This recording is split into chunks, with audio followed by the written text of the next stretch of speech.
አረብ ሀገር ኑረን የመጣን ሰዎች ማለት ነው ጅስማችን ላሽቷል። ጅስማችን በቃ የሆነ ነገር ሆኗል።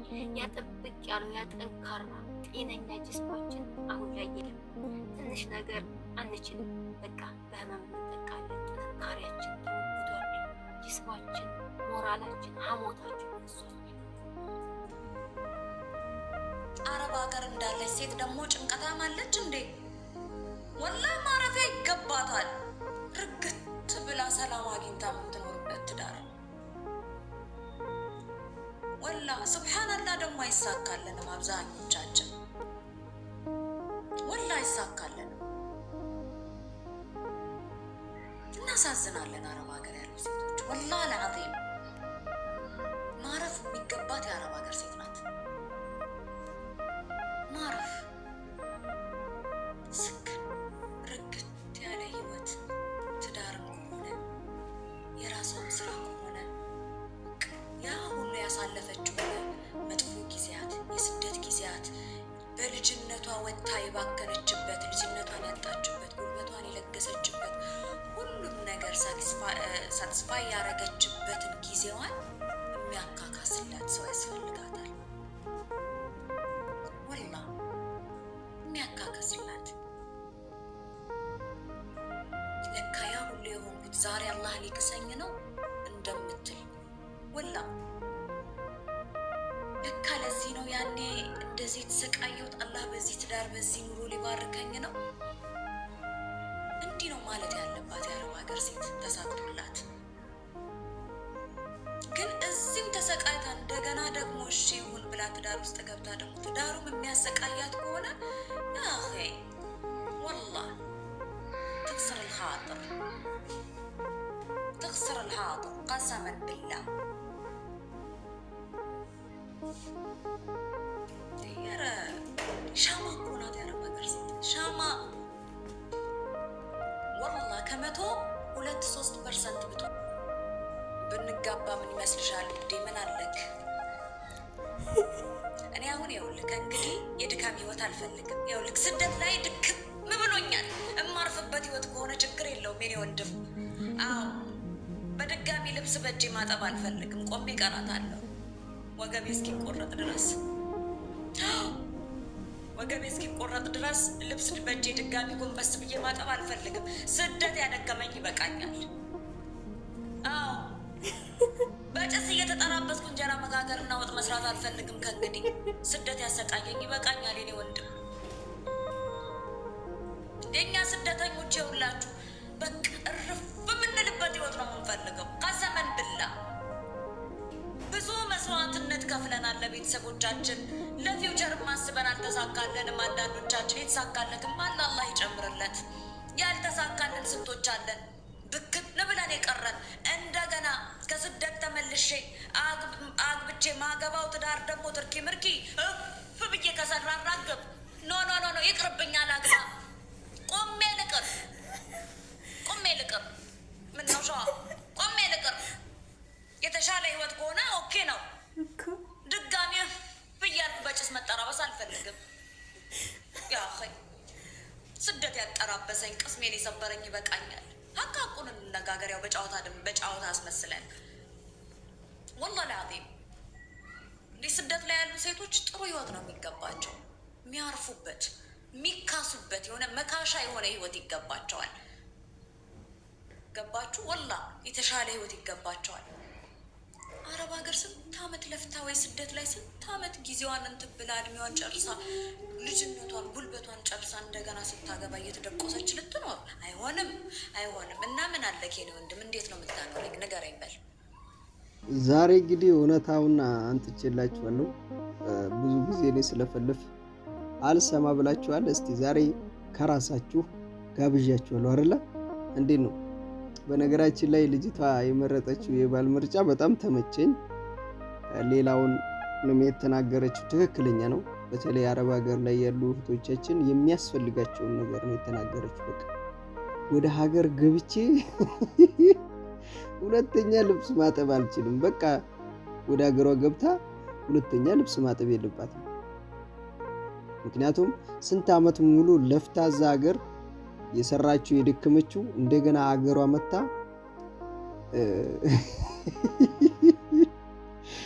ሸክም እንዲሆናት አልፈለገችም። በቃ እንዴ እኔ በቃ ችግር አልፈልግም ማለች።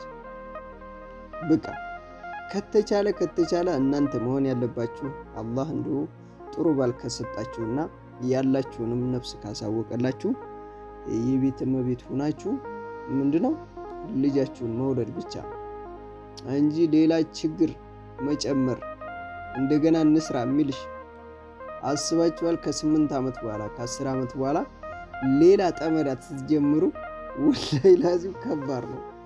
ምክንያቱም ሰውነታችሁ እዛ ጨርሳችሁ ጉልበታችሁ መታችሁ በሀገራችሁ ላይ የሀገራችን ሀሳብ ሲጨመርበት እኔም እንደምላችሁ አላውቅም። እዚህ ሀገር ስትመጡ ሲጀመር ውሃው ማን ነው እኔ እንጃ እንዴት እንደሚያደርግ ሁሉም ሰው እያያችሁ ነው። ሁሉም ሰው ላይ እስቲ አብዛኛ ሰው ወደ ሀገር ገብቶ የተስማማው ሰው አይታችሁ ታውቃላችሁ? ወንድ አይደለም ያልኳችሁ ሴት ላይ ማለት ነው። እስቲ ሁላችሁም ይሄ ሀገሩ ማለት ነው ጥቁር ቁርቁር ነው የሚያደርገው። ወላይ በቃ ወጣት ልጅ ማለት ነው ትልቅ ነው የሚያደርገው። በቃ ይሄ ውሃው ራሱ ያስረጃልና ስለዚህ የሚንከባከባችሁ ሰው ነው ግዴታ የሚያስፈልገው። አረብ ሀገር ግን ንፋሱም ሙቀቱም ከቤትም ስለማትንቀሳቀሱ ሰውነታችሁ እንደተጠበቀ ነው። ሁሉ ነገር ባለበት አሪፍ ነው። እዚህ ሀገር ግን ወሽመጥ ነው የሚቆርጠው። ኑሮውም ወሽመጤን ቆረጠችው አለ ያ ሰውዬ። እና ልክ ልጅቱ እንዳለች ባል ስትመርጡ በቃ እንደዚህ ያደርጋችሁ ምረጡ። የምሬ ነው። ያው በምርጫ ባል አይገኝም ቢሆንም ግን ያንን መፍቀድ የለባችሁም። እስተቻላችሁ አቅም በቃ ይሄን ነገር መሞከር ግድ ነው። እና ያንን የምታረጉ ልጆች ጠንካራ ልጆች አላችሁ። ሁላችሁም ግን ጠንካራ እንድትሆኑ ፈልጋለሁ። አሁን ብዙ ልጆች እየመጡ ነው። በባሌም በቤተሰቤም በወንድሜም ተከድቻለሁ ለማን ላውራ እያሉ እያለቀሱ ነው።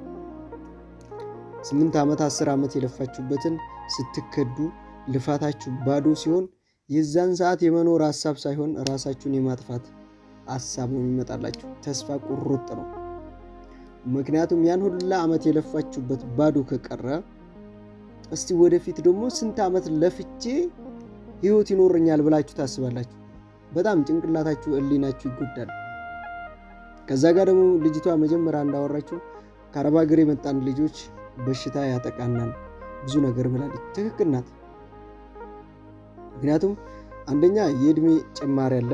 እድሜያችን እየገፋ ሲመጣ ወንድም ሆነ ሴት በጣም በሽታ ያጠቃል። በሆነ ነገር ትያዛላችሁ። ያንን ስትታከሙ ራሱ የምትጨርሱት ገንዘብ ከባድ ነው። የአይምሮ ታካሚም የምትሆኑ አላችሁ። የአይምሮ ታማሚ የምትሆኑ ደግሞ የሰራችሁት ወይ ደግሞ የሆነ ነገር እናንተ ያሰባችሁት ብዙ ነገር ነው። ስትመጡ ያረጋችሁትን ነገር እዚህ ሀገር ስታጡ በጣም በቃ የዛን ሰዓት የአይምሮ በሽተኛ ትሆናላችሁ። ምክንያቱም እናንተ የጠበቃችሁት ጥሩ ቤት እንደተሰራላችሁ፣ ብዙ ንብረት እንዳላችሁ፣ ብዙ ንብረት እንዳፈራችሁ ስትጠብቁ በጎን ሌላ ነገር ሲገጥማችሁ ያ ነገር እንዳውም ሌላ ጸጥትና ሌላ በሽታ ያስከትላል። እና ዛሬ ጋበዝኳችሁ ይህን ምስል ነበር። ከተመቻችሁ ደጋግማችሁ አዳምጡት። ልጅቷ ግን ያወራችሁ እውነታ በጣም ተመችቶኛል። እሷ ገና እዛ ነው ያለችው። አሁን እሷን እያያችኋት ነው በላይቭ ማለት ነው። ብርቱካን መስላ ነው የምታወራው። ኢትዮጵያ ስትመጣ ግን ሳምንት አታድርም። ከብርቱካን ወደ ምን ልበላችሁ ወደ ዘይቱ እንዳያስተላልፋት። ስለዚህ እሷ ያው የመረጠችው ምርጫ ምርጥ ነው። ምክንያቱም እኔ የምፈልገው ቁጭ ማለት ማረፍ ነው የምፈልገው አለች። በቃ እረፍት ነው ወላሂ። እዛ ሀገር እኮ ከመዳም ልጆች ጋር እንቅልፋችሁን አታችሁ ያ ሁሉ ጫጫታ፣ የአረቦቹን ጩኸት፣ ሌት ከቀን ስራችሁ 4 ሰዓት 3 ሰዓት እንቅልፍ ተኝታችሁ እረፍት ያስፈልጋችኋል እንጂ እንደገና ሌላ ጋጋታ ከመጣባችሁ አትችሉትም፣ ወላሂ አትወጡትም። ስለዚህ ልጅቷ ልክ ናት። በቃ እረፍት እንቅልፍ። ግን እንቅልፍ እንዴት ሲናፍቀኝ እንደነበር አስታውሳለሁ። ወላሂ ነው የምላችሁ። መቼ ነው እንቅልፍ ሰው ሳይቀሰቅሰኝ ስራ ላይ ብዬ ሳልነቃ ምተኛው ብዬ አስብ ነበርና ይናፍቃል። ዝም ብላችሁ 2 ቀን 3 ቀን ሽንት ቤት ገብታችሁ ወጣችሁ በልታችሁ የምተኙበት ቀን ይናፍቃችኋል። ዝም ብሎ በቃ እረፍት ያስፈልጋል። የአእምሮ እረፍት፣ የሰውነት እረፍት በቃ። ምክንያቱም እንደዛ እንዳይሆን ግን ሌላ ቅሌት እዚህ ከጠበቃችሁ ዲሌት ነው የሚያደርጋችሁና ይመቻችሁ። ላይክ አድርጉት።